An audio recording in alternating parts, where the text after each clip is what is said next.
Imagine, you wake up at 4 a.m., your dog is growling like it's about to rip someone apart, and then you discover a hidden passage right behind your pantry, and you realize someone has been living behind your wall this whole time. Today, real stories of people who found in their own home something that should never have been there. This story was sent by Joseph Robinson and took place in 2017. He had just moved into his first apartment after moving out of his parents' house. It was an old two-story home built in the 1930s and had been converted to 3 units with 2 downstairs units and 1 upstairs unit. Joe was in the upstairs unit, which was a decent-sized 2-bedroom unit with a large kitchen and a pantry. He lived with his German Shepherd at the time. Only one of the bottom units was rented out. Someone's there, and he knew this because there was a car parked under one of the 3 spaces in the back of the building. That was the only way he could know someone was there, as they never left the house. And Joe knew this because he worked from home most days and did event photography during the night at a local theater. Throughout the time Joe would be home during the day, he never saw anyone leave the bottom unit.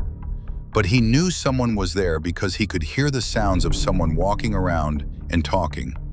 After living there for almost 3 weeks, Joe started to notice strange things like rustling in the living room walls and a thumping coming from the guest room. If he left the house, he would come back to find things moved around and sometimes missing. He had the management company change all the locks, but even after this, these strange things would continue. One night, the theater was closed for repairs, so Joe didn't leave the house that night. Joe's brother needed to borrow his car as his was in the shop. The house was about a 10-minute walk from the downtown car garage, where his brother had just left his car, so Joe's brother just walked over to borrow his car. The two caught up a bit, and then he took Joe's car to do whatever it was he had to do. Joe stayed inside for the rest of the day and got caught up on some editing he had been putting off. At around 9:30 p.m., he started to hear a voice down the stairs leading to the front door. The way the house was set up, there was a door that led outside, a little entryway with a staircase that led to the actual apartment upstairs. This entryway shared a wall with the occupied unit upstairs, so Joe thought it was just the echo coming from the downstairs neighbor. It's just an echo. However, it started to get louder and louder until he could clearly hear what the man was saying. He was arguing with himself and laughing hysterically. He kept telling himself it was time, only to follow up with a loud and aggressive no. Joe started to get a little freaked out and debated calling the police multiple times. But after about 45 minutes, he stopped and everything was quiet again. Feeling uneasy but too tired to stay up, Joe decided to call it a night early. On this night, Joe's dog was with him. She usually would stay at his parents' house when he wasn't home, or when he'd leave at night for his photography work. But since he was off that night, she stayed with Joe the whole day. The two got into bed and went to sleep around 11 p.m., and it wasn't until around 4 a.m. that he woke up to the sound of his dog growling. Not a soft growl like when a dog sees a cat. Joe described it as a deep, rough, "I'm gonna tear you apart" kind of growl. Jumped up and went looking for her, and she was in the kitchen facing the pantry. As Joe rounded the corner, he heard the sound of a door slam in the pantry. However, once he got to the pantry, the door was still open. What? Joe's dog continued to growl and walked into the pantry and started pushing on the back shelf. Joe went in after her and turned on the light, and he noticed a very small gap between the back shelf and the wall of the pantry, and so he pushed on it, and this revealed the secret room behind the pantry. Joe's dog tried to run inside, but he caught her before she could go too far. There was a small hallway with a drop down at the end of it. Joe didn't go inside, though he called the police immediately. They came and he explained the situation. They went downstairs and got Joe's neighbor to open his door. What they found was disturbing. They found a large hunting knife and a panel missing from a wall in his closet that led to the room in Joe's pantry. The building owners said it was what was left after the renovation that turned the home into 3 units. Joe moved out that week. Shortly upon moving into their new home, a Utah couple found something that wasn't included on the listing for their home.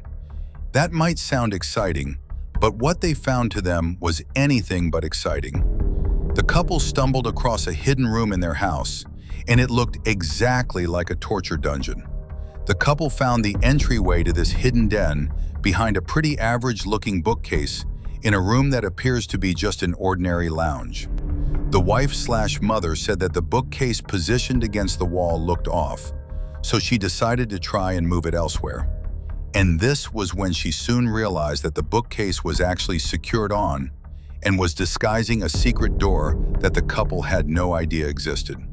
The room wasn't included on the listing, nor mentioned by the realtor or the previous owners of the home. The woman shared pictures on Reddit showing the stages of her opening the bookcase before revealing the creepy room lurking behind the wall. The image taken relies strictly on the flash from the phone's camera, but it shows the concrete room that contains one random fold-out chair sitting in the middle of the room. Various other objects can be seen around the space that led Reddit users at the time this was posted to speculate that the room could have been used as some kind of torture room or even used as some kind of bunker for a killer. Of course, Reddit and the internet in general will always come up with wild theories, and while finding this room in your house would definitely be a bit creepy, there's no proof the room was ever used for malicious purposes. The couple later turned the room into a mini gym. However, a much more mysterious Reddit post that was posted 4 years ago, in April of 2019, similarly shows a picture of an entrance to a hidden room in somebody's house. The only difference here is the Redditor who posted this never made a follow-up post or uploaded any pictures of what was beyond the door. The Redditor who shared this found this creepy-looking door hidden in his basement, and what made it extra weird was that there was a big metal shelf purposefully blockading the door, as if to deter anybody from entering.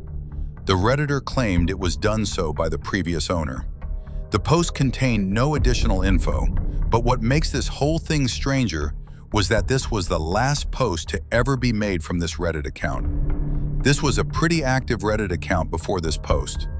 Because of this sudden disappearance after this already mysterious Reddit post, some people speculated that the person did in fact enter the room and found something in there, something that may have led to his disappearance or death. People have tried to find out more details about the Redditor, to find out where he lived and find any possible news articles relating to disappearances, but there has been no luck. For now, whatever happened here remains unknown. This next one comes from viewer Malad Hussein, who's a father of a teenage girl currently in military school. Recently, Malad had been cleaning out his house with his buddy Jacob, and suddenly out of nowhere, Jacob started yelling from a lot, saying that he found a small hidden door in his daughter's room. Malad had the permission from his daughter to clean her room before doing so. He was shocked to hear the words hidden door, and so he ran to his daughter's room and found Jacob in the closet. There was where Jacob found a secret doorway, which once opened led to a stairway that led to a basement area that Malad had no idea of. His landlord never told him about it. Malad included this image of the stairs leading to the small basement. Once they got to the basement, they found themselves in a small room with a horrid smell, so horrid in fact that the two men considered leaving the basement altogether.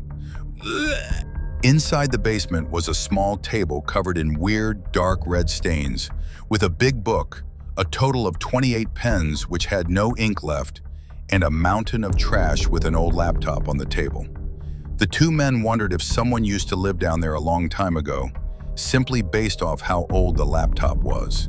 Malad then decided to look inside the book, and he was heavily disgusted by its contents.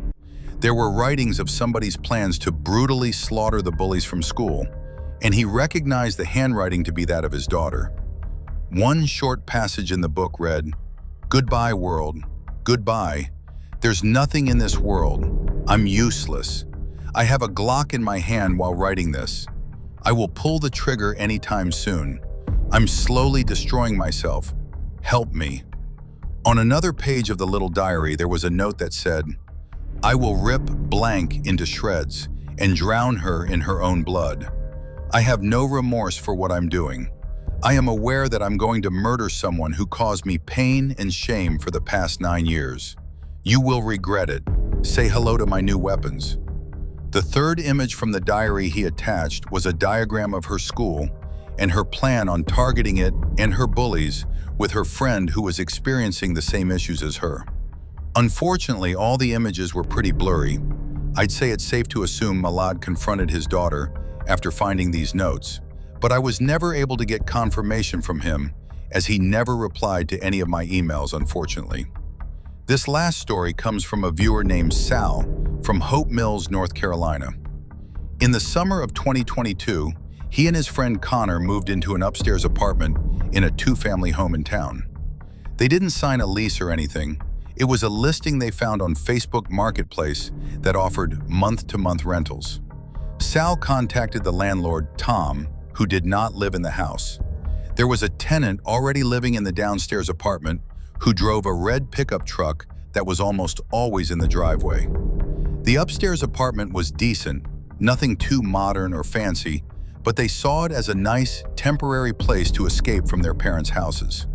The apartment had 2 bedrooms, ample closet space, a living room, 1 bathroom, and a small kitchen.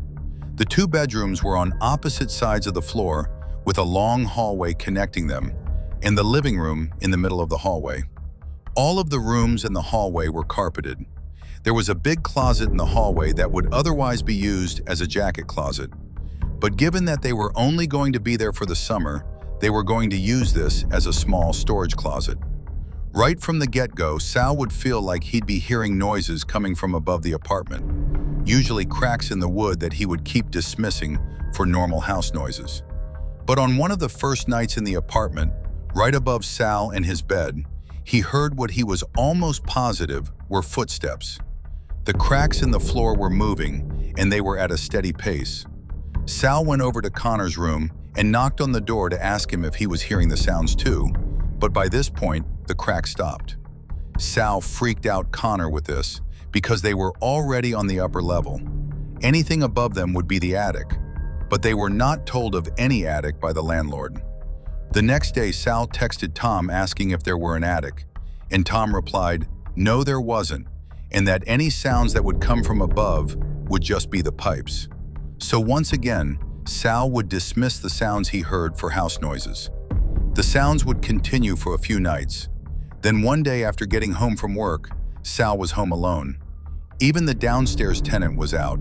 So even in the seemingly empty house, there were clear as day footstep-type sounds coming from above Sal's head.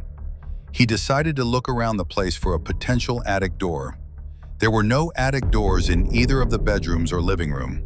He checked the big closet in the hall, and he noticed something peculiar. There was a hanging plastic garbage bag blocking something. He moved it aside to realize there was a white door, and beyond the door was a stairway leading up to another door. Sal quietly went up the stairs and opened the rickety-looking wooden door at the top. And what was beyond the door was the last thing he ever expected. There was a cramped, unkempt-looking apartment up there. He caught just a glimpse of a small, dirty kitchen, a living room with a small old sofa, and an open doorway that led into what he presumed to be a bedroom. Sal stated that it smelt like human waste up there, and the unbearable stench was about to chase him out of there anyway, before he heard cracks in the floor come from inside that small bedroom-looking room. Sal quickly left the floor back down the stairs he came up. He locked himself in his room and called 911. When the police got to the house, Sal led them up the stairs and showed them the secret passageway to the secret upstairs floor. And the police found a homeless-looking and smelling man in a small bedroom on the 3rd floor. When Sal told the landlord, he arrived on scene and came clean, explaining that the man on the 3rd floor was his troubled brother and he needed a place for him to stay. The 3rd floor that was once an attic was secretly converted to a small living space, but it lacked a bathroom, hence the horrid smell. And according to what the police told Sal, there was human feces in the sink up there. Sal and Connor had only been in that apartment for a few days, but that would have meant at some point that man likely came down into their apartment and may have taken food from them. The landlord was arrested for breaching a number of tenant privacy rights, which, even without a lease, month-to-month renters are still protected under these laws. Sal and Connor both pressed charges on top of this, and they moved out all their stuff the same day this happened with the police nearby. Imagine, what would you do right now if you heard footsteps above your head, or found a door behind your closet that wasn't there yesterday? Write your own most terrifying house-related story in the comments. The creepiest and best told one will be featured and narrated in the next video exactly as you wrote it.